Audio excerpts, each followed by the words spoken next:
السلام عليكم ورحمة الله وبركاته. إن الحمد لله نحمده ونستعينه ونستغفره ونعوذ بالله من شرور أنفسنا ومن سيئات أعمالنا. من يهده الله فلا مضل له ومن يضلل فلا هادي له. وأشهد أن لا إله إلا الله وحده لا شريك له وأشهد أن محمدا عبده ورسوله صلى الله تعالى عليه وعلى آله وصحبه وسلم تسليما كثيرا. أما بعد, সম্মানিত ভাতৃমণ্ডলী, আল্লাহ রাব্বুল আলামিনের প্রশংসা এবং প্রিয় নবী সাল্লাল্লাহু আলাইহি সাল্লামের উপর সালাতু সালামের পর আজ মঙ্গলবার 5ই জিলহিজ্জা 1445 হিজরি মোতাবেক 11ই জুন 2024 আমাদের ধারাবাহিক আলোচনা আজকে একটি বিষয়ভিত্তিক আলোচনা। যেহেতু সামনে এই কয়েকদিনের ভিতরে আসছে উযহিয়া, কোরবানি সম্পর্কে অনেক মাসাইল রয়েছে। যদি বিস্তারিত আলোচনা করা যায় তো অনেকগুলি পর্বের প্রয়োজন রয়েছে, একদিন দুই দিনে হয়তো হবে না। সেসব মাসাইলের কিছু সংক্ষিপ্ত করে আর গুরুত্বপূর্ণ মাসাইলগুলি আজকে আপনাদের সামনে নিয়ে এসেছি। মাসাইলগুলি আপনাদের সামনে পেশ করব, যাতে করে আপনারা অধিকাংশ মানুষই কোরবানি করবেন ইনশাআল্লাহ। কোরবানিটা যাতে করে সহি শুদ্ধ হয়, কোরআন সুন্নাহ ভিত্তিক কোরবানি হয়, কোনো রকম ভুল ভ্রান্তি না হয়।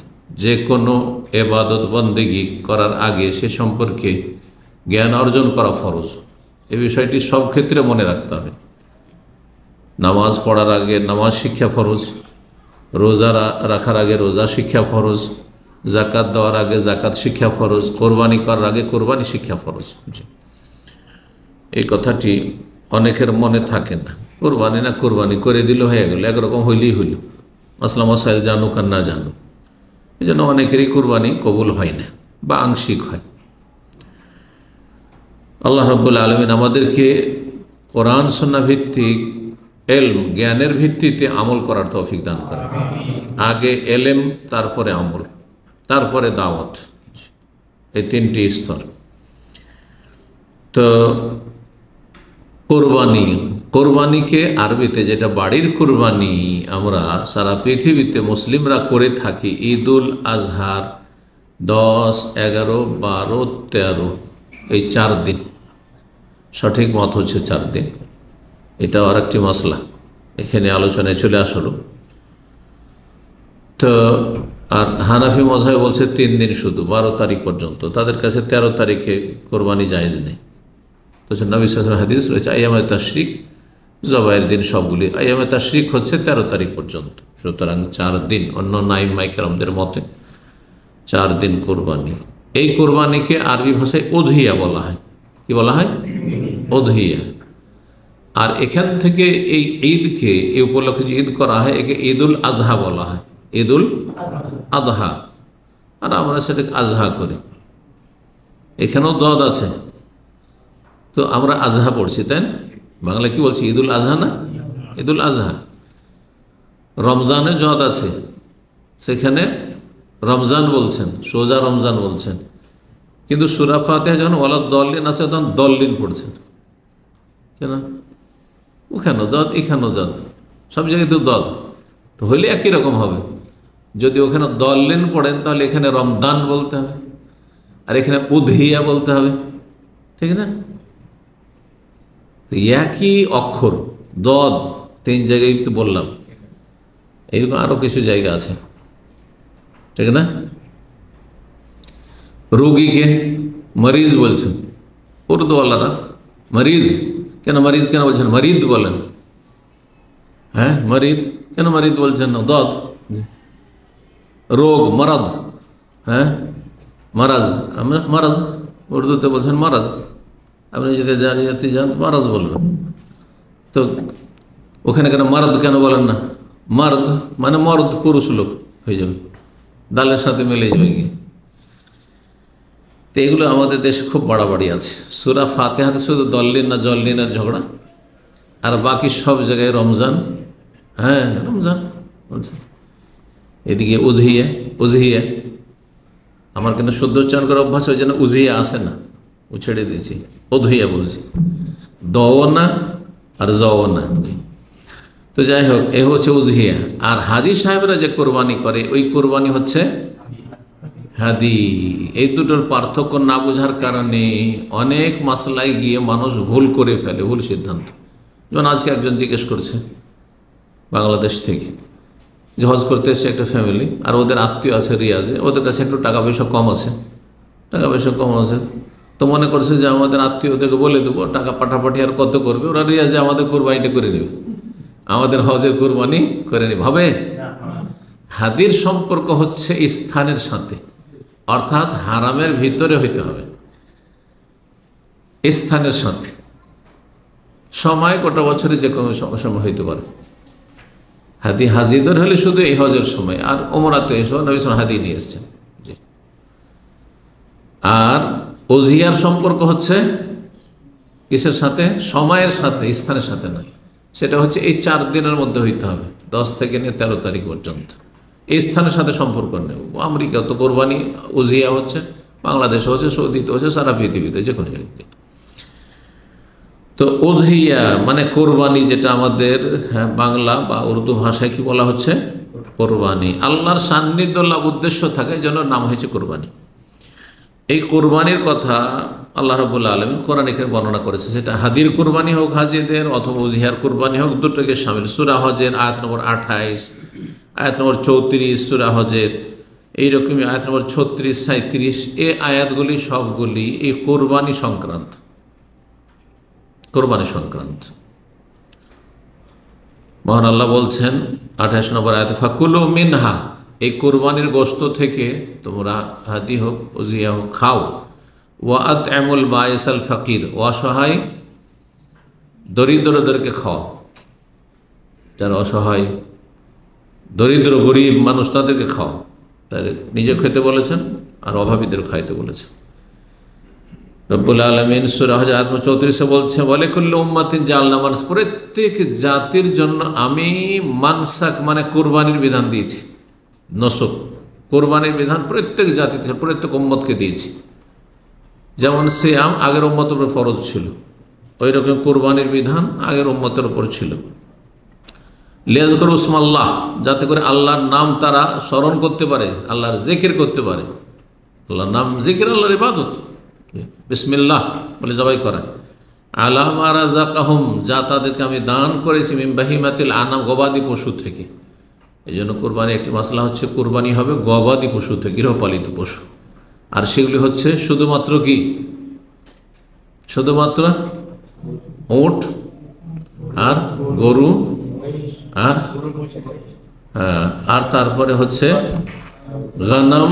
ওর মধ্যে যতগুলি ক্যাটাগরি আছে, গরু যত রকমের হোক না কেন, আর গরুর একটা ধরন মহিষ, সুতরাং মহিষের কোরবানি যায়, যদিও মাসলাতে কেউ কেউ ইখতিলাফ করেছে, কেউ বলছে না মহিষ চলবে না, কিন্তু মহিষও এক ধরনের গরু। বিশেষ করে যেসব দেশে গরু নিষিদ্ধ, যেমন ভারতে অনেক স্টেটে, শুধু ইউপি না, অনেকগুলি স্টেটে প্রদেশে ভারতে নিষেধ আছে। 28টা স্টেটের মধ্যে অধিকাংশগুলিতে নিষিদ্ধ আছে। তো পশ্চিমবঙ্গে আলহামদুলিল্লাহ এখনও বৈধতা আছে। কলকাতা গেলে আপনি মুসলিম হোটেলগুলিতে গরুর গোশত দিয়ে ভাত খেতে পাবেন, কিন্তু এটা আপনার অবগতি যেন অনেকে জান, যেহেতু কলকাতা, তাই না? অনেকে জানা নেই। ভারতের অন্য কোনো শহরে আপনি হোটেলে গরুর গোশত পাবেন না, কোনো শহরে পাবেন না। আমার জানা মতো দক্ষিণ ভারতে এক একটা শহর থাকতে পারে শুনেছি, কিন্তু কলকাতায় আছে। কলকাতা ছাড়া পশ্চিমবঙ্গের কোনো শহরে পাবেন না, কোনো জায়গায় পাবেন না গরুর গোশত দিয়ে। সে কেউ গোপনে খাচ্ছে, শুধু তো ওটা তো আর বৈধতা নেই, কিন্তু এটা ইংরেজ আমল থেকে আইন করা আছে যে মুসলিম হোটেলে তারা গরু রাখতে পারবে। এই জন্য যেসব মুসলিম হোটেলগুলি কলকাতাতে আছে আর গরুর গোশত পাবেন না, ওতে লেখা আছে, স্টিকার লাগানো আছে, নো বিফ। একসময় আমরা গেছি যৌবনকালে কলকাতা, তো নো বিফ, গরুর গোশত খেতে যাবো, তো দেখছি নো বিফ লেখা আছে, গরুর গোশত নেই, চলো অন্য হোটেল যাই। তো যাই হোক, প্রত্যেক উম্মতকে আল্লাহ কি দিয়েছেন? কোরবানির বিধান দিয়েছেন। আর এই কোরবানি হবে গবাদি পশু থেকে, বাহিমাতুল আনাম, উট, যে কোনো রকমের উট হোক না কেন, উট হরি হল, আর নর মাদি যাই হোক, গরু, যে কোনো গরু, পশ্চিমা গরু, পূর্বের গরু, অস্ট্রেলিয়ান গরু, যে কোনো গরু হোক না কেন। গানামের মধ্যে সামিল হচ্ছে দুম্বা দুম্বি, ভেড়া ভেড়ি, মেষ যেগুলো, আর বকরা বকরি সব সামিল। জি, এতে সবচাইতে উত্তম কুরবানি উট। এই জন্য আল্লাহ বিশেষ করে উটের কথা বলবো না যে আল্লাহ লাকুম মিন শাআইরিল্লাহ, আল্লাহ নিদর্শন বলে আল্লাহ রাব্বুল আলামিন বর্ণনা করেছেন। জি, এই আয়াতের শেষে বলছেন, আয়াত নম্বর 36 সূরা হজের, ফাকুলু মিনহা, তোমরা নিজেরাও খাও। তাহলে উত্তম হচ্ছে কোরবানি করে নিজে কিছুটা খাওয়া। ওয়া আত'আমুল কানি ওয়াল মুতার, আর যারা নিজেই পরিতুষ্ট, মানে যা আছে তাতেই চলবে, কারো কাছে চাইবে না, চক্ষুর লজ্জায়, কানে।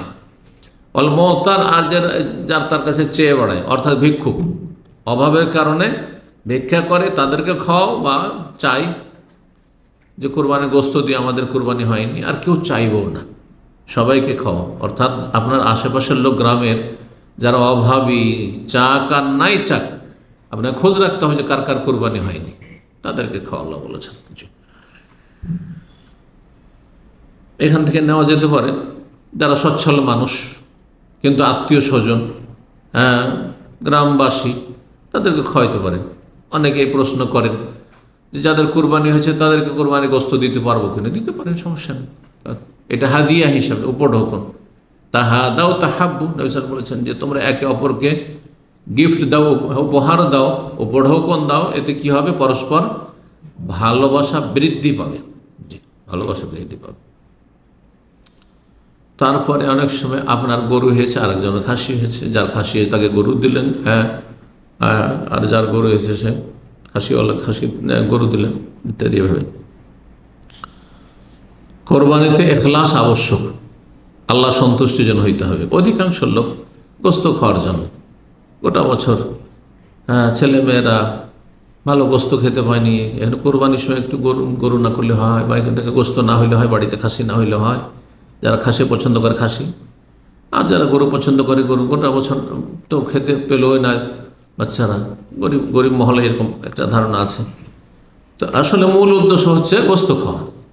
এই জন্য আমি মাঝে মাঝে বলি যে আল্লাহ আমাদের উপরে এই শেষ উম্মতেরও বড়ই রহম করেছে, বড়ই রহম করেছে। যদি বিগত উম্মতে কোরবানি খেতে পাবে না, গনিমতের ধন সম্পদ খেতে পাবে না, পাহাড়ে রেখে দিয়ে চলে আসতে হবে। ও যদি চলে গেল তাহলে কোরবানি কবুল। বোঝা গেছে না? যদি এমনটা হতো যে কোরবানির গোস্ত খেতে হবে না, কোরবানি জবাই করো আর পরে খাবে, নিজে খেতে হবে না, নিজের বাড়ির লোক খেতে হবে না, তাহলে আজকাল অধিকাংশ লোকই কোরবানি করতো না। অধিকাংশ লোক কোরবানি করতো না, অল্প কিছু লোক হয়তো কোরবানি করতো। কোরবানি আল্লাহর জন্য হইতে হবে। লা ইয়ানালাল্লাহু লুহুমুহা ওয়ালা দিমাউহা, আল্লাহর কাছে কোরবানির গোস্ত পৌঁছে না, আর রক্ত পৌঁছে না। ওয়ালাকিন ইয়ানালুহুত তাকওয়া মিনহু, তোমাদের আল্লাহ ভীরুতা, কতটা আল্লাহর ভয় আছে। আল্লাহর কাছে কিছু পাওয়ার জন্য করছি, আল্লাহ সন্তুষ্টি হাসিলের জন্য, জান্নাত পাওয়ার জন্য করছি জবাই। যদিও আপনার অভাব থেকে প্রয়োজন থেকে খান, কিন্তু খাওয়াটা যেন লক্ষ্য উদ্দেশ্য না হয়, বা দেখানো উদ্দেশ্য না হয়। আজকাল যাদের পয়সা আছে তারা প্রতিযোগিতা করে কে কত দামি কোরবানি কিনতে পারে। ও যদি 1 লক্ষ কেন, আমি 1.5 লক্ষের, বরং কোটি টাকা পৌঁছে দিচ্ছে। এদের কোরবানি নয়, এদের মধ্যে ইখলাস নেই। এরা মানুষকে দেখানোর জন্য করছে। এরা তাকওয়ার ভিত্তিতে আর ইখলাসের ভিত্তিতে কোরবানি করে না। যে আমলে ইখলাস নেই, তাকওয়া নেই, সে আমলে কোনো নেকি পাবে না, নেকি পাবে না। ইন্নামাল আমালু বিন্নিয়াত, মানুষের আমল নির্ভরশীল নিয়তের উপর। লোক দেখানো কাজ, খ্যাতি সোশ্যাল মিডিয়াতে অথবা এলাকায় দাপট যে আমি এত টাকার কোরবানি করতে পেরেছি। এই প্রতিযোগিতা ব্যাপক আকার, মারাত্মক আকার ধারণ করেছে, বিশেষ করে বাংলাদেশে মারাত্মক আকার ধারণ করেছে। আল্লাহ হেফাজত করুক, আখিরাতমুখী করুক এসব লোকদেরকে, আমাদের সকলকে। কোরবানি শরীয়তের একটি স্বীকৃত সুসাব্যস্ত বিধান, এতে কোনো সন্দেহ নেই। হুকুম যাই হোক না কেন, ফরজ হোক আর সুন্নাত হোক, কিন্তু এটি সুসাব্যস্ত। কোরবানি অস্বীকার করার কোনো সুযোগ নেই। কোরআনে কারীম দ্বারা প্রমাণিত রাসূলুল্লাহ সাল্লাল্লাহু আলাইহি ওয়াসাল্লামের হাদিস দ্বারা প্রমাণিত, কথার দ্বারা, আমল দ্বারা। সূরা কাউসারের আয়াত নম্বর 2 আল্লাহ বলছেন ফসল্লি লিরাব্বিকা ওয়ানহার, তোমার রবের জন্য সালাত আদায় করো এবং জবাই করো। এই জবাই করো মানে কুরবানি জবাই করো, এমনি জবাই নয়। ওয়ানহার মানে নাহার করো, নাহার বলা হয় ওট জবাই করা, দাঁড় করে জবাই করাকে, আর নাহার জবাইকেও কখনো কখনো বলা হয়।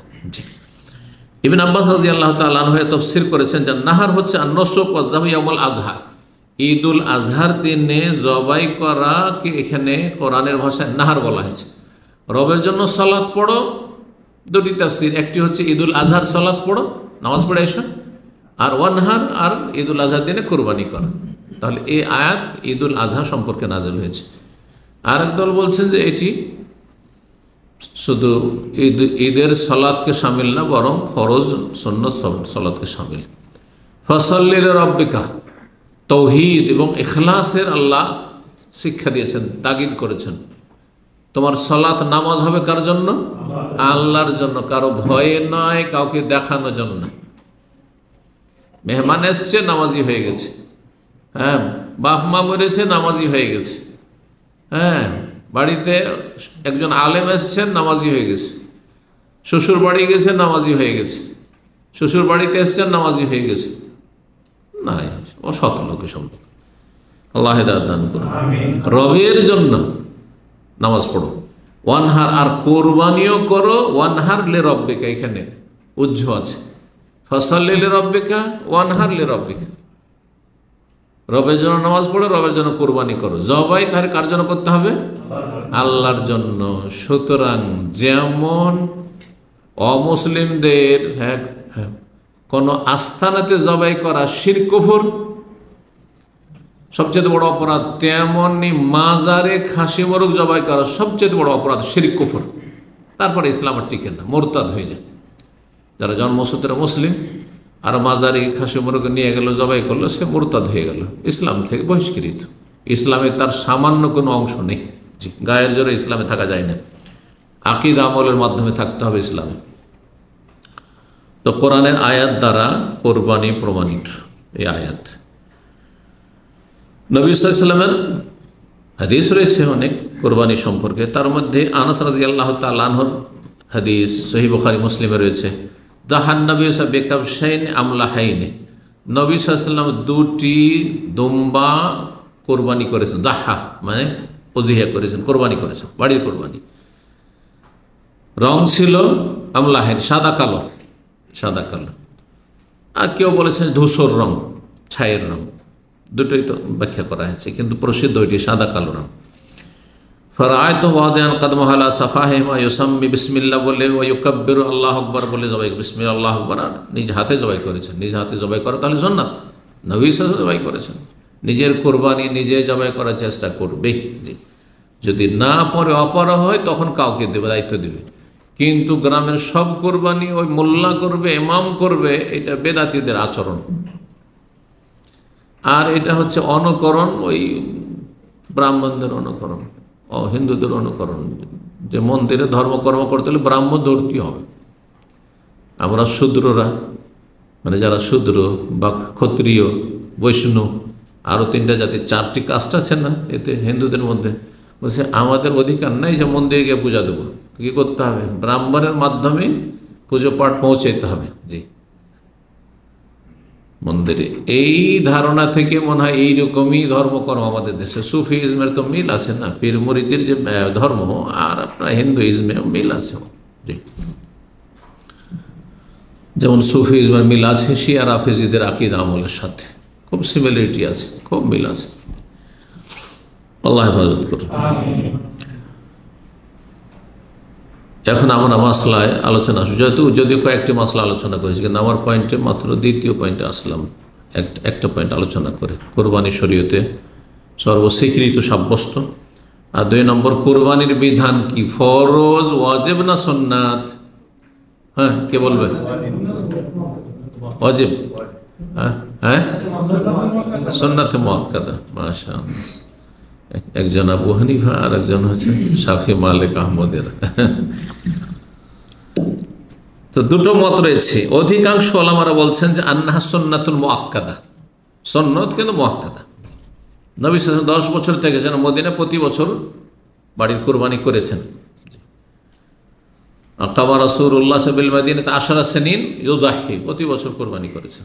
যে সামর্থ্যবান সে কুরবানি করে, সুন্নাতে মুআক্কাদা। আর একটি হাদিস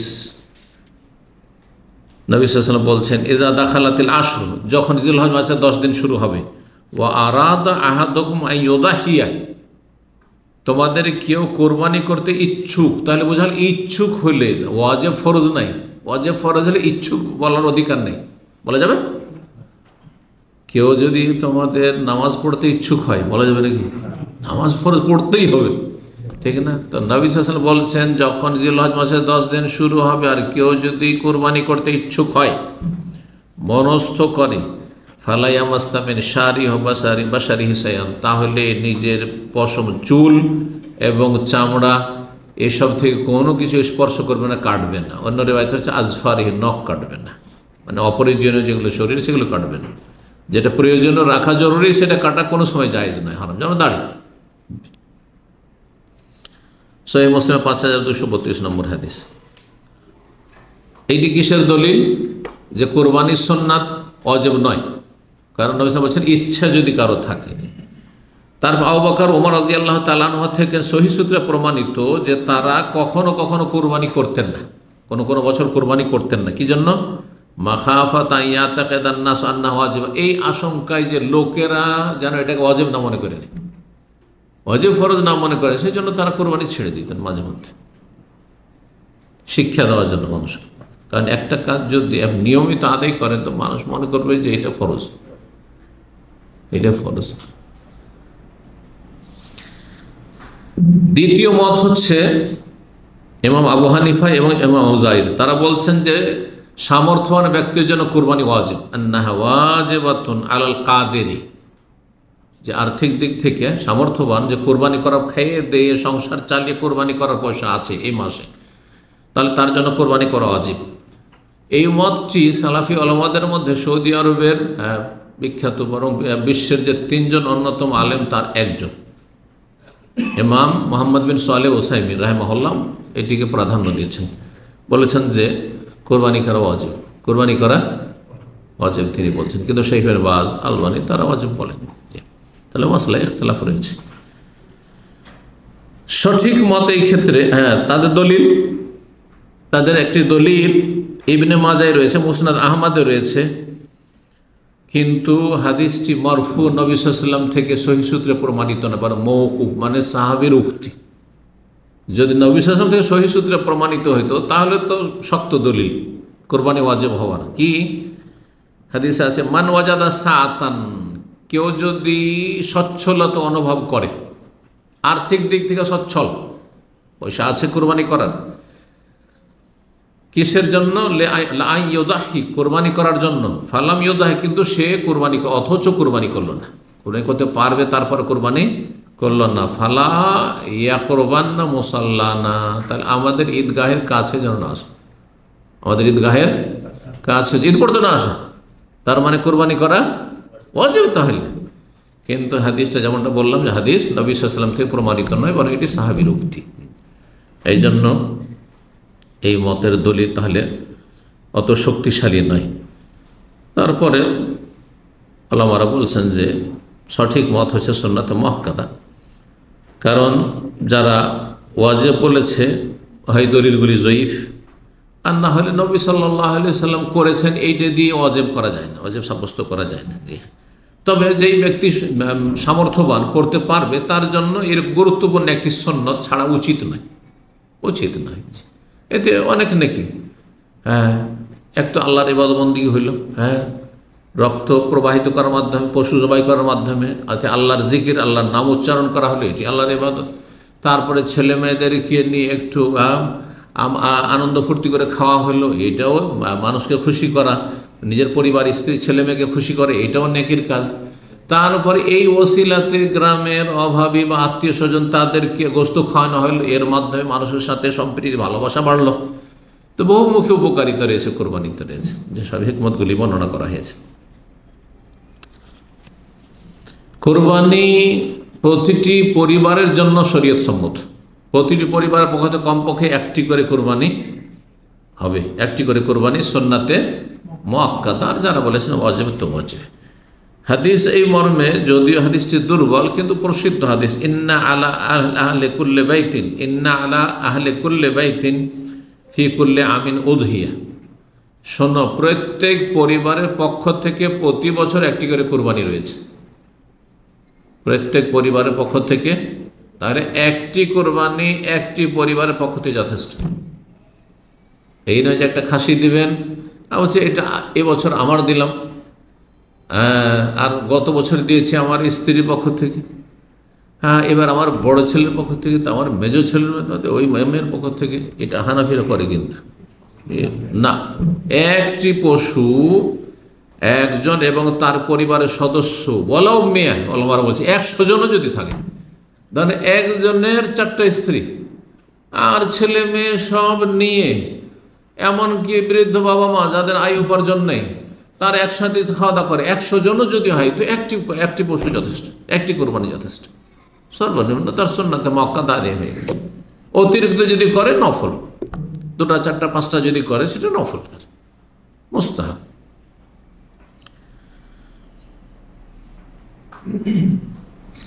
কোরবানি করার সময় কোরবানি যে একজন এবং তার পরিবার পক্ষে যথেষ্টের দলিল সহিহ মুসলিমে 5203 নম্বর হাদিস, একটি হাদিস রয়েছে।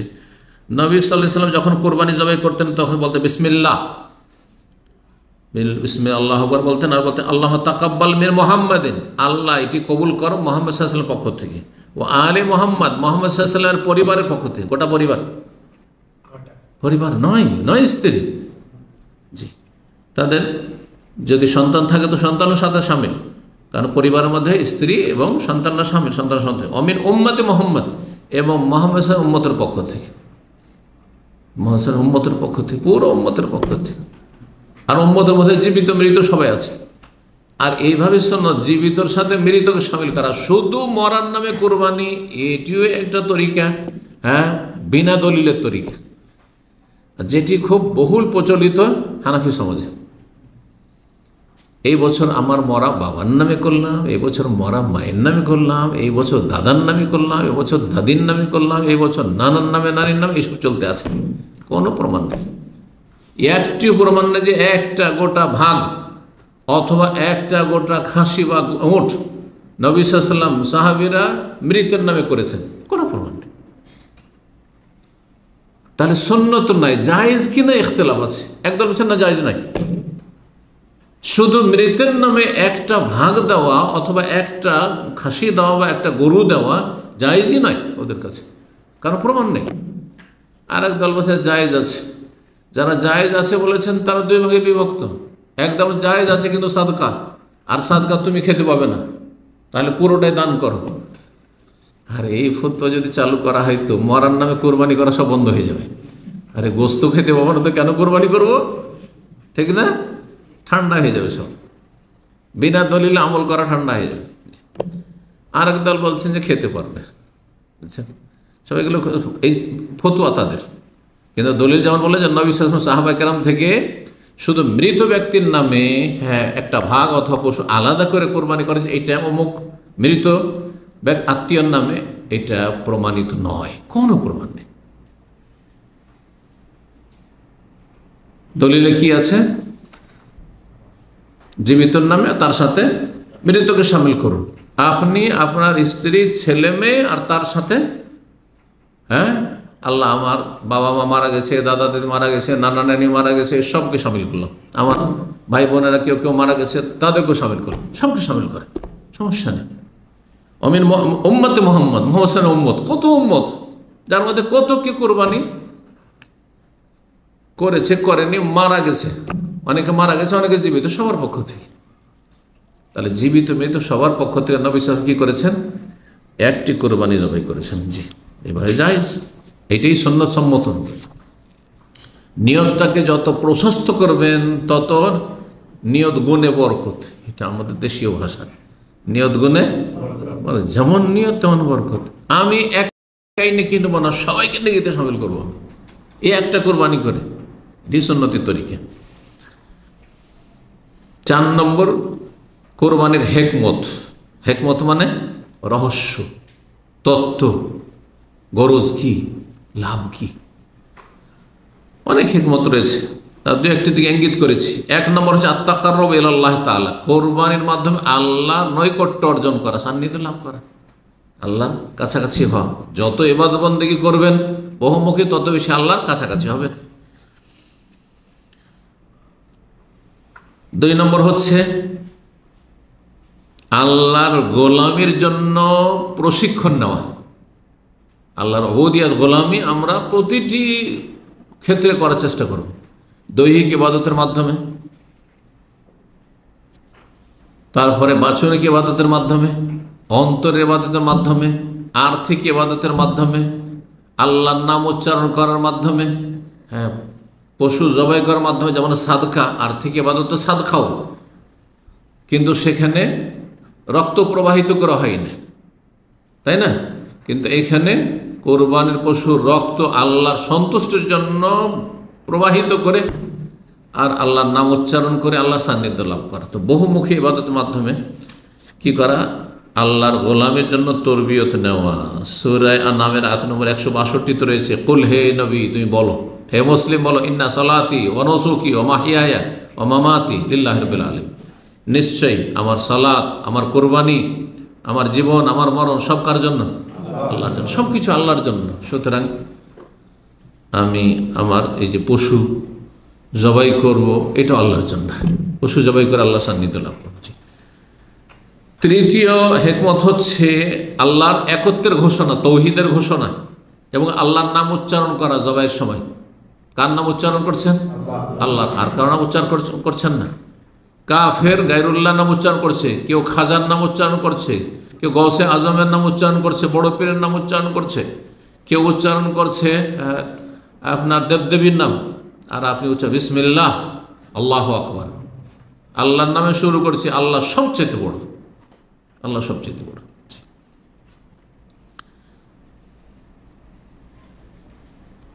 কারণ আল্লাহ সূরা হজের আয়াত 34 বলেছেন, যে আয়াতের শুরুতে আলোচনা করলাম, লিয়াযকুরু ইসমাল্লাহ, প্রত্যেক উম্মতকে ওয়ালিকুল্লি উম্মাতিন জাআলনা মানসাকান, কোরবানি বিধান দিয়েছি কেন?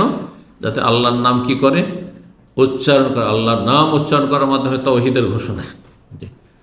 4 নম্বর হেকমত, রহস্য হচ্ছে অভাবীদেরকে খাওয়ানো, অভাবীদেরকে খাওয়ানো। মানে এই কোরবানির ওসিলাতে অভাবীদেরকে গোস্ত খাওয়াচ্ছি। এমনি কোরবানি ছাড়া সারা বছর অনেকেই ধনী মানুষের প্রায় প্রতিদিনই বাড়িতে গোস্ত থাকছে, গোস্ত মাছ ছাড়া তো কোনো খাবারই নেই। বিশেষ করে এই আরব দেশে যারা থাকছেন, গোস্ত মাছ ছাড়া কোনো খাবারই নেই। আর আরবরা বললে তো আরবদের কাছে সবজি ভাত বলে কিছু নেই, আছে? সর্বনিম্ন কমপক্ষে চিকেন হইতে হবে, মুরগি হইতে হবে, ঠিক কিনা? আমরা নয় মাঝে মাঝে ডাল আর সবজি খেয়ে থেকে যা অভ্যস্ত আছে, কিন্তু আরবদের মধ্যে আছে না, কমপক্ষে এটা সর্বনিম্ন। কি আমি বলি, আমাদের দেশে ডাল আর আরবদের হচ্ছে চিকেন, মুরগি হচ্ছে ডাল বরাবর। আরবদের মুরগি খাওয়া হয়েছে, আমাদের ডাল খাওয়া। ডাল দিয়ে যদি শুধু এমনি কিচ্ছু নেই, শুধু ডাল দিয়ে ভাত খাওয়া, আরবদের মুরগি খাওয়া সমান সমান। আর যদি ওর চাইতে, যেমন আমরা মাছ খাচ্ছি, ধরেন আমরা আর কিছু খাচ্ছি, তো ওরা তখন হইতে হবে কি গানম, লাজিম খারুফ, নাহলে হাসি, ওটের গোস্ত। তো যাই হোক, চিন্তা করুন, পয়সা আছে, ডেলি আপনি আপনার পরিবার, আপনার ছেলে মেয়ে গোস্ত খাচ্ছে, গরিব গোটা বছর খেতে পায় না। এই কোরবানি আপনি আমি করলাম, এর ওসিলাতে তো গোস্ত খেতে পাচ্ছে। আল্লাহ খাওয়াইতে বলেছেন। 5 নম্বর উপকারিতা বা হেকমত হচ্ছে যে নিজেও একটু ভালো খান মাঝে মধ্যে। অনেকে কৃপণ আছে, গোটা বছর আরে কোনো রকম চললি হইল, ডাল আর ভর্তা, ডাল ভর্তা, কোনদিন ডিম ভাজি, ব্যাস। তুনা, অনেক প্রবাসী আছে এখানে, বড়ই কৃপণ, কি খায়? ওই তুনা ভাজি, তুনার একটা প্যাকেট নিয়ে চলে আসলে, ব্যাস একটু ভাত খেয়ে চলছে। একদিন ডিম ভাজি, একদিন তুনা ভাজি, এই চলছে। অনেক বকিল আছে। এই যে প্রবাসের সবাই যে উদার অন্তরের নয়, আমি জানি ভালো করে, 35 বছর হচ্ছে। কিছু আছে মাশাআল্লাহ মন বড়ার, কিছু আছে একটা রিয়াল খরচ করলে ও বড় মুশকিল, অসুস্থ হয়ে পড়ে, পেট খারাপ হয়ে যাবে, নাড়ি খারাপ হয়ে যাবে। আল্লাহ হেদায়েত করে। এরা মনে করে যে টাকা দেশে পাঠাইতে হবে, টাকা এখানে ইনকাম করছি কেন সব দেশে পাঠাইতে হবে। আরে দেশে পাঠাইতে হবে, কিন্তু সব দেশে পাঠাইতে হবে, জীবনকে কষ্ট দেয়, এইটা ভুল। এটা হচ্ছে বড় কৃপণতা, নিজের নফসের নিজের জীবনের উপর কৃপণতা। অপরের ক্ষেত্রে তো আছে। তো এখন নিজেও খেলেন একটু, এই কোরবানির মৌসুমের ওসিলে একটু গোস্ত খেলেন, না হলে 700-800 টাকা কিলো। বাংলাদেশে কত টাকা করে কিলো গোস্ত গরুর?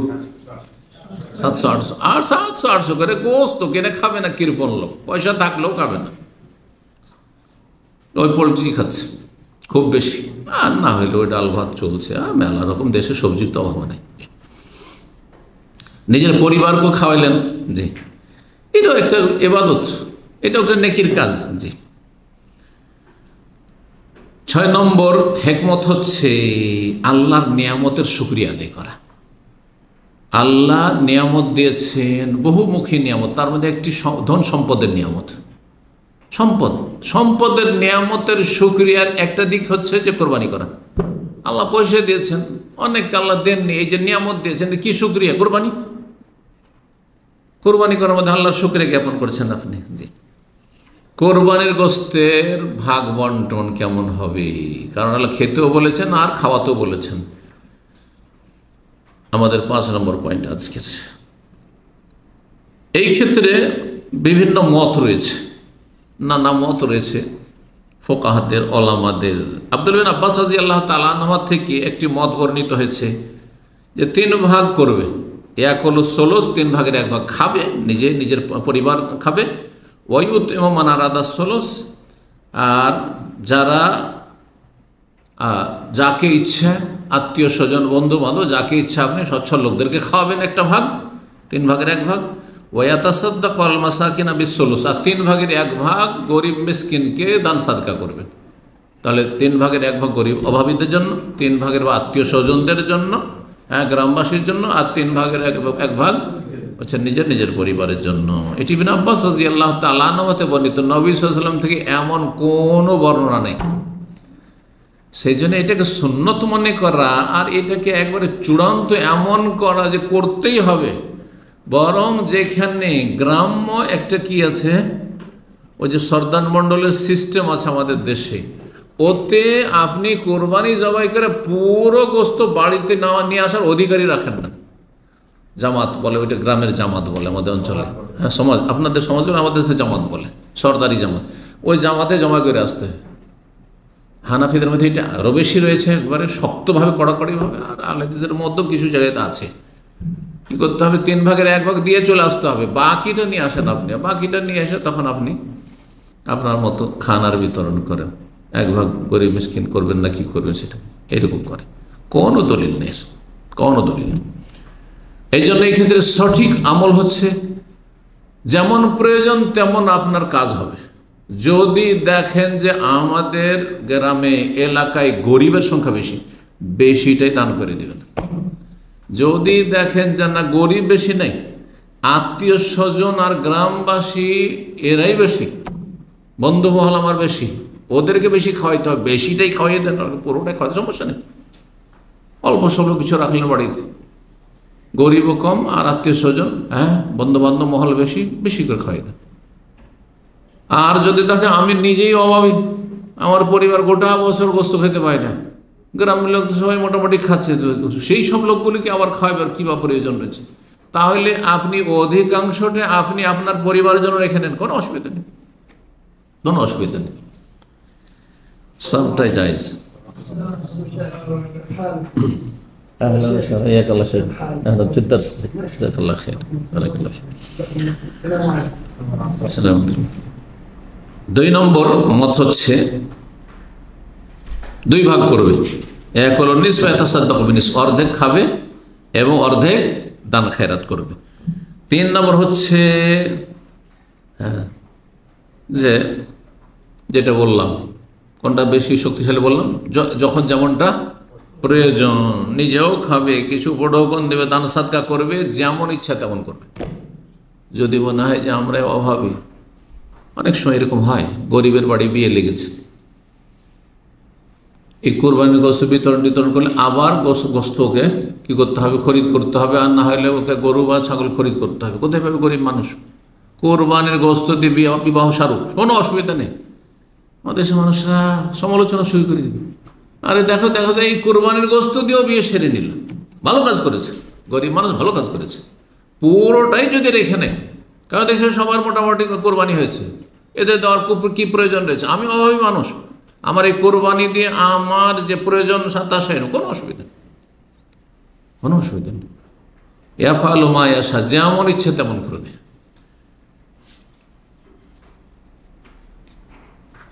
কোরবানি আপনি একটা খরিদ করে নিয়েছেন, অথবা আপনি পুষেছেন বাড়িতে, মানে নির্ধারিত করে দিয়েছেন, আর তারপরে সেটা যদি অক্ষম হয়ে যায়, পা ভেঙে গেল, অথবা চোখ কানা হয়ে গেল, এমন কিছু হয়ে গেল, তাহলে কোরবানি করতে পারবেন কিনা? এই দোষগুলি দেখে কোরবানি কিনতে পারবেন না। কানা অথবা ল্যাংড়া খোঁড়া, বোঝা গেছে, কোরবানি কিনতে পারবেন না দেখে শুনে। কিন্তু কোরবানি কেনার পরে যদি এই রকমের দোষ যুক্ত হয়ে যায়, তাহলে ওলামারা বলেছেন যে কোরবানি করবেন, কারণ আপনি যখন কোরবানি কিনেছেন তখন সেটা ছিল সুস্থ ছিল আর দোষমুক্ত ছিল, আর সেটা আল্লাহর জন্য আপনি ছেড়ে দিয়েছেন, অফ করে দিয়েছেন, আল্লাহর জন্য নির্ধারিত হয়ে গেছে। যখন নির্ধারিত হয়ে গেছে ওই অবস্থাতে কোরবানি করবেন, আর আপনার ওজর আল্লাহর কাছে গ্রহণযোগ্য। জি, কোনো অসুবিধা নেই। কোরবানি পরিবর্তন করতে হবে না, যে পাটা ভেঙে গেল বা চোখটা কানা হয়ে গেল তো এই কোরবানিটাকে বিক্রি করি বা রেখে দিদি আর একটা কিনি, কোনো প্রয়োজন নেই। জি, সেটি কোরবানি করতে পারবেন। 7 নম্বর মাসলা কোরবানির ক্ষেত্রে, কোরবানি ধারে কিনতে পারবেন কিনা। গ্রামের এক লোক কোরবানি পশু বিক্রি করছে, আর আপনার কাছে টাকা পয়সা একটু টানাটানি আছে, তো বলছেন যে তুমি এখন আমাকে দিয়ে দাও কোরবানি পশুটা, আমি 1 মাস পরে যখন বেতন পাবো তখন তোমাকে দেবো, জায়েজ কিনা? ওলামারা বলছেন যে জায়েজ রয়েছে। ইয়াজুজু শিরাউ রুজিয়াতে দাইনান লিমান কাদার আলা সাদাদ, কিন্তু শর্ত হচ্ছে যে টাকা পরিশোধ করার আপনার মধ্যে যোগ্যতা আছে, আপনি নিশ্চিত যে মাসের শেষে বেতন পাবো, অথবা আমার ব্যবসা বাণিজ্য চলছে সেখান থেকে চলে আসবে পয়সা, অথবা বিকল্প ব্যবস্থা আছে সেখান থেকে আমি সেটা সময় মতো আদায় করে দিতে পারবো। ধারে কোরবানি কেনা জায়েজ রয়েছে, কিন্তু এর সাথে আর একটি মাসলা লাগিয়েই নি, সেটা হচ্ছে ধার করে কোরবানি বা ঋণ আছে অলরেডি আপনার ওপর, ঋণের বোঝা আছে, অন্য লোক টাকা পাবে আপনার কাছে, অন্য লোক আপনার কাছে টাকা পাবে, ঋণই আপনি। এখন আপনি এই অবস্থায় কোরবানি করছেন, কোরবানি করবেন না ঋণ পরিশোধ করবেন? ওলামারা বলছে ঋণ পরিশোধ করবেন, ঋণ পরিশোধ করবেন। বলছে ওয়াইদা তাজাহামাদ দায়নু মাল উযহিয়া, এদিকে আমার কোরবানির সময় চলে এসছে, আর এদিকে ঋণ পরিশোধ করার সময়ও চলে এসছে। এই নয় যে যার কাছে ঋণ নিয়েছেন তাকে বলা আছে যে আরও 5 মাস 6 মাস বা 3 মাস বাকি আছে, এমনটা নয়। ঠিক এই জিলহজ মাসে টাকা দিয়ে দেওয়ার কথা, আপনার ঋণ পরিশোধ করার কথা, আর এই সময় আপনার ওপর কোরবানিও চলে আসছে। কোনটা করবেন আপনি, কোনটা করবেন? বলছেন কদ্দেমা সাদাদহু, আগে ঋণ পরিশোধকে প্রাধান্য দিতে হবে। কেন? লিয়ান্নাহু আবরা আলি জিম্মা, লিয়ান্নাহু আবরা আলি জিম্মা, কারণ এতে আপনার কাঁধ থেকে বোঝা নামবে। আপনার কাঁধের ওপর ফরজ বোঝা হচ্ছে কিসের? কোরবানি না ঋণের?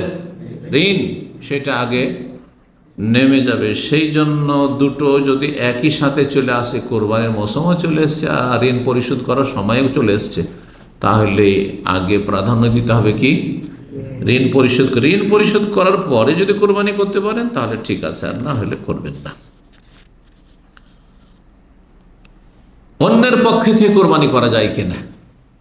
আপনারা অনেকে আছেন প্রবাসে, টাকা পয়সা আছে মাশাআল্লাহ, ভাই আলাদা অন্যে আছে, অথবা শ্যালক আছে, কেউ আছে, যে কেউ বন্ধু মানুষ, একজন আলেম আছেন, গরিব মানুষ গ্রামে কোরবানি করতে পারে না, নিজেরও কোরবানি একটা করলেন, আর ওরও একটা কোরবানি বা একটা ভাগ ওর আপনি করে দিলেন, জায়েজ কি না? জায়েজ আছে, জায়েজ আছে, তবে তাকে জানিয়ে দেবেন। বলছি ইয়াজুজ আন তুযাহি আন গায়রিকাল আজিজ, যেই ব্যক্তি অপারগ, অপারগের পক্ষ থেকে আপনি কোরবানি করতে পারবেন বেশারতে ইজনিহি, তার অনুমতি ক্রমে তাকে বলবেন যে আপনার পক্ষ থেকে আমি কোরবানি করতে চাই। ফাইন লাম ইয়াকুন আজিজান, সে যদি অভাবী না হয় নিজেই কোরবানি করতে পারবে। তো আসল হচ্ছে যে সেটি তার দায়িত্ব, তার দায়িত্ব, আপনি কেন দিতে যাবেন? তাহলে আপনি করার কোনো প্রয়োজন নেই। জি, কয়টি মশলা হলো? 8 হয়েছে মনে হয়, 8 হয়েছে। 9 নম্বর হচ্ছে অভাবীদেরকে কোরবানি দেওয়া। তার পক্ষ থেকে কোরবানি করলেন, কোরবানি কি? কোরবানি পশু দিয়ে দিলেন তাকে, একটা কোরবানি পশু অভাবীদেরকে দিয়ে দিলেন। এটা দেওয়া যাবে কি? যাবে না। ধরেন 5টা গরু কিনলেন আর গ্রামের 5 জন গরিবকে, অথবা একটা গরুতে ভাগ, অনেক গরিব আছে যাদের কোরবানি নেই, সবকে বলে তোমরা একটা একটা করে ভাগ নিয়ে নাও, এই 5টা গরু তোমাদের জন্য, 5 7 35 জন তোমরা এতে শরিক হয়ে যাও। করা যাবে কি না? যাবে। সহিহ বুখারীতে হাদিস রয়েছে, নবী সাল্লাল্লাহু আলাইহি ওয়াসাল্লাম কোরবানির মৌসুমে সাহাবায়ে কেরামদেরকে কোরবানির পশু দিয়েছেন। তুমি এই উট নাও, তুমি এটা নাও, তুমি এটা নাও, তুমি এটা নাও, এইভাবে দিয়ে দিয়েছেন। তুমি যে তোমার মতো করে কোরবানি করো, জায়েজ রয়েছে। 10 নম্বর মাসলা হচ্ছে যেই ব্যক্তি কোরবানি করতে ইচ্ছুক, যিনি অভিভাবক, যিনি মূল ব্যক্তি, তার জন্য জিলহজ মাসের চাঁদ ওঠার পরে সে নর হোক অথবা নারী হোক, পুরুষ হোক অথবা নারী হোক, যার পক্ষ থেকে আসল ব্যক্তি কোরবানি হচ্ছে, তার সাথে যারা আছে তারা নয়। অর্থাৎ বাড়ির অভিভাবক আপনি কোরবানি করছেন, আর এই কোরবানি আপনার পক্ষ থেকে, আপনার স্ত্রীর পক্ষ থেকে, আপনার ছেলে মেয়ের পক্ষ থেকে, বোঝা গেছে কি না? কিন্তু সরাসরি তাদের কোরবানি নয়, তারা আপনার কোরবানিতে সামিল, তাদেরকে সামিল করেছেন। তাহলে এখানে চুল কাটা থেকে, নখ কাটা থেকে, শরীর অপ্রয়োজনীয় পশম ফেলা থেকে বিরত থাকবেন সবাই। না কোন ব্যক্তি? মূল ব্যক্তি, যিনি কোরবানি করতে ইচ্ছুক। এই মর্মে কয়েকটি হাদিস রয়েছে। উম্মে সালামা রাদিয়াল্লাহু তাআলা বর্ণিত, ইযা রাআইতুম হিলাল যিল হিজ্জা, যখন তোমরা জিলহজ মাসের চাঁদ দেখতে পাবে, ওয়া আরাদা আহাদুম আন ইউদাহিয়া, আর তোমাদের কেউ যদি কোরবানি করতে ইচ্ছুক হয়, ফালিয়ুমসিক আন শারি ওয়া আজফারি, তাহলে সে যেন পশম আর নখ না কাটে। অন্য রিওয়ায়াতে রয়েছে বাশারিহি, শরীরে চামড়ার কোনো কিছু না কাটে। এমনকি নখের পাশে অনেক সময় ধরেন একটু আপনাকে ডিস্টার্ব করছে, কষ্ট দিচ্ছে, বেশি যদি কষ্ট দেয় তাহলে জায়েজ, যে সালামা বলেছেন, কিন্তু এমনিতে বিনা প্রয়োজনে কোনো কিছু কাটবে না। এই ক্ষেত্রে নর নারী সমান। কোনো মহিলা কোরবানি করছে, হতে পারে মহিলা মূল, তিনি কোরবানি করছেন, তার ছেলে হয়তো বিধবা অথবা তালাক প্রাপ্তা, তিনি কোরবানি করছেন, তার পয়সা আছে, বা এমনি যে আমার কোরবানি, আমারও কোরবানি, স্বামী স্ত্রী দুজনই কোরবানি করছে, এটাও তো হইতে পারে। আপনি কোরবানি করছেন আর আপনার স্ত্রীও কোরবানি করছে, আমার কোরবানি, এটা আমার কোরবানি, তাহলে তখন আপনার স্ত্রীকে কী করতে হবে? এসব থেকে বিরত থাকতে, চুল কাটা থেকে আর নখ কাটা থেকে।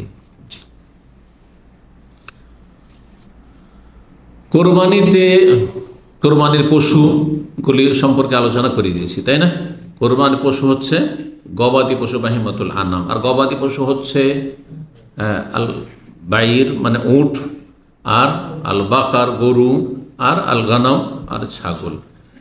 এগুলির যে কোনো ক্যাটাগরি হোক না কেন, যে কোনো শ্রেণীর হোক না কেন, যদি গরু আর উট হয় তাতে 7 জন শরিক হতে পারবে, তাতে 7 জন শরিক হতে পারবে, 7 জনের বেশি নয়। যদি একটি হাদিস 10 জন সম্পর্ক রয়েছে, আর কিছু কিছু ওলামারা জায়েজ বলেছেন উটের ক্ষেত্রে, কিন্তু প্রসিদ্ধ যেহেতু 7 জন, তো 7 জনই ক্ষান্ত থাকা উচিত। জি, আল্লাহ তাআলা আলাম, সতর্কতা অবলম্বন করে। তো 7 জন করে গরুতে অথবা উটে শরিক হওয়া জায়েজ। এখানে আরেকটি মাসলা তাহলে আলোচনা করে দিই, যখন শরিক হলেন, ভাগে কোরবানি নিলেন, তো একটা ভাগ একজনের পক্ষ থেকে হবে না একজন এবং তার পরিবারের পক্ষ থেকে হবে? এ বিষয়টি তো বড় ইখতিলাফ রয়েছে। এখানে ইখতিলাফের সুযোগ আছে, দ্বিমত করার সুযোগ আছে, কারণ এটা ইজতিহাদি মাসলা। বুঝছেন না? কিন্তু কোনখানে সুযোগ নেই? বলছে শরিকানা কুরবানি নেই, ভাগই নেই, ভাগটা সফরের মাসলা। হ্যাঁ, এটা একেবারে উম্মতের ফতোয়ার খেলাফ। আর একটু আহলে হাদিসদের ফতোয়া না, আহলেদের মধ্যে দুই একজন ভুল ফতোয়া দিয়েছে, সেই ফতোয়া মোটেই আমলযোগ্য নয়, গ্রহণযোগ্য নয়। কথা বোঝা গেছে? ক্লিয়ার কথাবার্তা। জি, তাহলে শরিকানা কুরবানি উটে আছে আর গরুতে আছে। এখন যখন শরিক হইলেন তো একটি ভাগ একজন এবং তার পরিবারের পক্ষ থেকে যথেষ্ট কি না? একদল বলছেন যে হ্যাঁ যথেষ্ট, কারণ একটি ভাগ সমান একটি ছাগল, একটি ভাগ সমান একটি ছাগল। আর এই মতটি শক্তিশালী, কারণ নবী সাল্লাল্লাহু আলাইহি ওয়াসাল্লাম জিহাদের ময়দানে যখন গনিমতের সম্পদগুলি পেতেন আর ভাগ করতেন, তখন ছাগল কাউকে কাউকে ছাগল দিতেন একটা করে, আর এক ছাগল, হ্যাঁ এক ছাগল সমান করতেন হ্যাঁ 7 উট। জি, মানে 7 ভাগ উটের, একটা উট আর 7টি ছাগল। তাহলে একজনকে 7টা ছাগল আর আরেকজনকে একটা উট। এর বোঝা গেছে? তার মানে যখন একটি ছাগল একজন এবং তার পরিবারের পক্ষ থেকে যথেষ্ট, এটি সঠিক মত, তাহলে ঠিক ওর সমান হচ্ছে একটা ভাগ যেহেতু, সুতরাং একটি ভাগ একজন এবং তার পরিবারের পক্ষ থেকে যথেষ্ট। এই মতটি বিশ্বের সবচেয়ে বড় আলেম এই যুগের 20 শতাব্দীর শেখ আব্দুল্লাহ ইবনে বাজ রাহিমাহুল্লাহ, তিনি বলছেন যে একটি ভাগ উটের বা গরুর একজন এবং তার পরিবারের সদস্যদের পক্ষ থেকে যথেষ্ট। তার মানে একজন যদি ভাগাও দেয়, সে নিয়ত করতে পারবে ছাগলের মতো যে আল্লাহ এইটি আমার পক্ষ থেকে এবং আমার পরিবার স্ত্রী ছেলেমেয়ের পক্ষ থেকে। পক্ষান্তরে আরেক দল বলছেন যে না, একটি ভাগ একজনের। তাহলে একজন যদি ভাগ দেয়, তাহলে ভাগে সে হয়তো নিজের জন্য করে নিজের পক্ষ থেকে করবে, আর না হয় নিজের স্ত্রীর পক্ষ থেকে, না হলে আমার অমুক ছেলের পক্ষ থেকে, না হয় অমুক মেয়ের পক্ষ থেকে। জি, তো সহি মত যেটি বললাম যে একজন এবং তার পরিবার পক্ষ থেকে যথেষ্ট। জি,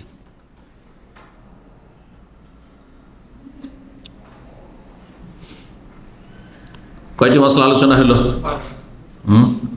11টি হয়েছে। 11, যে 10, 11। 12 নম্বর মাসলা, কোরবানি জবাই করার সময় বিসমিল্লাহ বলতে হবে এবং আল্লাহু আকবার বলতে হবে। বিসমিল্লাহ, আল্লাহু আকবার। শর্ত হচ্ছে বিসমিল্লাহ বলা। বিসমিল্লাহ না বললে পশু হালাল হবে না, বিসমিল্লাহ বলতেই হবে। আর আল্লাহু আকবার বলা হচ্ছে সুন্নাত মুস্তাহাব, দুটোর হুকুমে একই নয়। জি, আর তারপরে যাদের পক্ষ থেকে কোরবানি হচ্ছে তাদের নাম উল্লেখ করা ওয়াজিব নয়, যদি কেউ করে তো ভালো।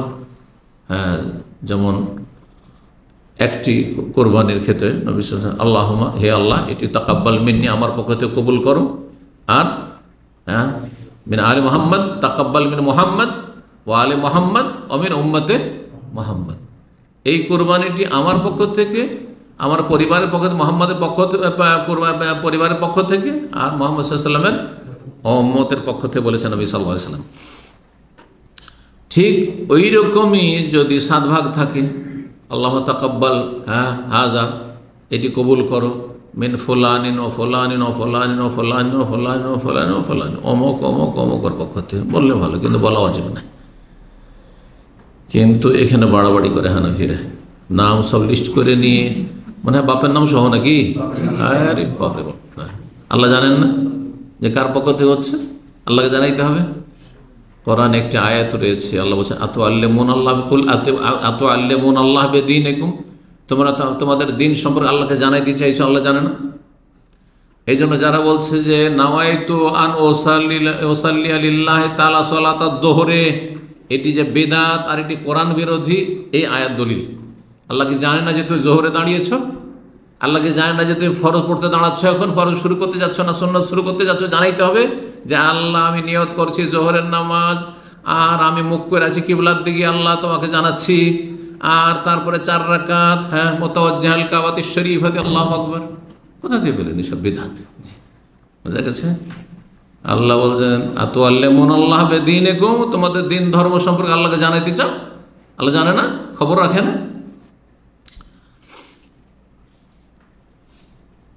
তো যাই হোক, কেউ যদি বলে ঠিক আছে, মুস্তাহাব জবাই করার সময় বলবে আল্লাহুম্মা হাযা আন্নি বা মিন্নি, এটি আমার পক্ষ থেকে, ওয়ান আহলে বাইতে, আমার পরিবারের পক্ষ থেকে, যেমন নবী সাল্লাল্লাহু আলাইহি ওয়াসাল্লাম থেকে প্রমাণিত, এটি আমার পক্ষ থেকে, আমার পরিবারের পক্ষ থেকে, বললে মুস্তাহাব, না বললে কোনো অসুবিধা নেই। জি, যদি মৃত ব্যক্তির কথা নিয়ত করে যে আমি মৃত ব্যক্তির পক্ষ থেকে করছি, আমার আব্বা আম্মার পক্ষ থেকে, তো বলছেন যে তাতে শামিল করে ইয়াজুজু আন ইউদখিলা মাহু ফি উযিয়াতিহি মান ইউরিদু মিনাল মাউতা, যে সব মৃত ব্যক্তি মাইয়াতকে শামিল করতে চান শামিল করতে পারেন। কাকে কাকে শামিল করবেন সেটা আপনার ব্যাপার, সমস্ত আত্মীয় স্বজন মৃতকে শামিল করতে পারেন, কোনো অসুবিধা নেই। যেমন হচ্ছে আল্লাহুম্মা হাযা আন্নি, এটি আমার পক্ষ থেকে, ওয়া আলা আহলি আল আহিয়া, আমার জীবিত যে আত্মীয়রা রয়েছে বা জীবিত পরিবার রয়েছে, অল মাউতা, আর মৃত আত্মীয় রয়েছে তাদের পক্ষ থেকে, জীবিত মৃত সবাইকে শামিল করবে। নবী সাল্লাল্লাহু আলাইহি ওয়াসাল্লাম নিজের উম্মতের কথা বলেছেন, ওয়া হুয়া ইয়াশমালুল আহিয়া ওয়াল আমওয়াত, নবী সাল্লাল্লাহু আলাইহি ওয়াসাল্লামের উম্মতের পক্ষ থেকে উম্মত জীবিত এবং উম্মত মৃত সবার পথে। নবী সাল্লাল্লাহু যখন এই কথাটি বলেন তখন বেশ কিছু উম্মত মারাও গেছেন, সাহাবারা মারা যাননি, অনেকে মারা গেছেন, কেউ কেউ তাদের পক্ষ থেকে। জি, একটি মাসলা আলোচনা করে ফেলেছি কিন্তু দলিল বলিনি, দলিলটি এখানে সামনে আছে, তিরমিজির হাদিস, তো বলি দিই ভালো হবে। সেটা হচ্ছে যে একটি পশু বা একটি ছাগল একজন এবং তার পরিবার পক্ষ থেকে যথেষ্ট, বলেছি না? হাদিস শোনেন, আবু আইয়ুব আনসারী রাদিয়াল্লাহু তাআলা বর্ণনা করছেন, বলছে তিনি বলছেন, তাকে জিজ্ঞাসা করছেন ইমাম আতা মাক্কি, কাইফা কানাত দাহায়া আলা আহদি রাসূলিল্লাহ সাল্লাল্লাহু আলাইহি ওয়াসাল্লাম, রাসূলুল্লাহ সাল্লাল্লাহু আলাইহি ওয়াসাল্লামের আমলে কুরবানির নিয়ম নীতিমালা কেমন ছিল, কিভাবে কি কোরবানি করতেন। ফাকালা কানার রাজুল ইউদাহি বিশাতে, যে কোনো পুরুষ ব্যক্তি কোরবানি করত একটি ছাগল, আনহো মানে নিজের পক্ষ থেকে, আর ওয়ান আহলে বাইতিহি নিজের পরিবারের সদস্যদের পক্ষ থেকে, একটি ছাগল তাহলে নিজের পক্ষ থেকে, নিজের পরিবারের সদস্যদের পক্ষ থেকে, তাহলে পরিবারে যতই লোক থাক না কেন, ফায়াকুলুন, তারা সবাই খেত, ওয়ুতিমুন, আর খাওয়াইতো, অন্যদেরকেও খাওয়াইতো। ইমাম ইবনে আলবানী রাহিমাহুল্লাহ ইরওয়াউল গালির 1142 নম্বর হাদিসটিকে সহিহ বলেছেন। কোরবানি করার কোরবানি করা বা কোরবানির জবাইয়ের সীমা সম্পর্কে আলোচনা করেছি, তাই না? কোরবানি জবাইয়ের শেষটা তো বলে দিয়েছি যে টোটাল সময় হচ্ছে 4 দিন, কিন্তু শুরু হবে কোন সময় থেকে? ঈদের আগে? জবাইয়ের ওয়াক্ত শুরু হবে বাদা সালাতুল ঈদ, ঈদের সালাতের পরে, আর সেটা চলতে থাকবে তারপরেও 3 দিন, আর সেগুলি হচ্ছে আইয়ামুত তাশরিক ইলা গুরুবে শামসিল ইয়াউমির রাবি মিন আইয়ামিল ঈদ। হ্যাঁ, চতুর্থ ঈদের দিন, অর্থাৎ ঈদের দিন 10 তারিখ, তারপর 11, 12, 13, তাহলে হ্যাঁ, চতুর্থ দিনের সূর্য ডুবা পর্যন্ত চলবে। সূর্য ডুবে গেলে আর কোরবানি করা যাবে না, সূর্য অস্তমিত হয়ে গেলে আর কোরবানি করা যাবে না। তবে 10 তারিখে কোরবানি করা বেশি উত্তম, কারণ নবী সাল্লাল্লাহু আলাইহি ওয়াসাল্লাম 100টি জবাই করেছেন, হ্যাঁ, হজের দিনে 10 তারিখে সবগুলি জবাই করেছেন, তাই না? যে এই জন্য ওইটা বেশি উত্তম। আচ্ছা, কোরবানি রাত্রে জবাই করা যাবে কিনা? অনেকে মকরু বলে, কিন্তু দেশে শোনা যায় না, জবাই করা যাবে, রাতে হোক দিনে হোক যে কোনো সময় জবাই করতে পারবে, যে কোনো সময় কোরবানি জবাই করতে পারবে, অসুবিধা নেই। কোরবানি মহিলা জবাই করতে পারবে কিনা? আমাদের দেশে আবার কিছু ফতোয়া আছে মহিলাদের জন্য জবাই করা, হ্যাঁ, শুধু কোরবানি না, পশু জবাই, মুরগি জবাই করা মাকরুহ, হানাফি সমাজে খুব প্রচলিত না, কোনো মাকরুহ বলে কিছু নেই, জবাই করতে পারবে, কোনো অসুবিধা নেই। কোরবানি নিজের হাতে জবাই করা হচ্ছে উত্তম, কিন্তু কেউ যদি অন্য কাউকে দায়িত্ব দেয় সেটি জায়েজ, কাউকে যদি দায়িত্ব দেয় সেটি জায়েজ রয়েছে। বলছেন আল আফজালু আইয়াযবাহা উযিয়াত হবে নাফসিহি, উত্তম হচ্ছে নিজের কোরবানি নিজেই করবে, যদি করতে পারে তাহলে এটা উত্তম, ওয়াজিব নাই। আর ওয়ায়াজুজ আন ইউআক্কিল আলাইহা মুসলিমান গায়রু, অন্য কোনো মুসলিমকে দায়িত্ব দিতে পারবে উকিল বানিয়ে, যে তুমি আমার কোরবানিটা জবাই করে দাও, আপনি জবাই করে দেন আমারটা।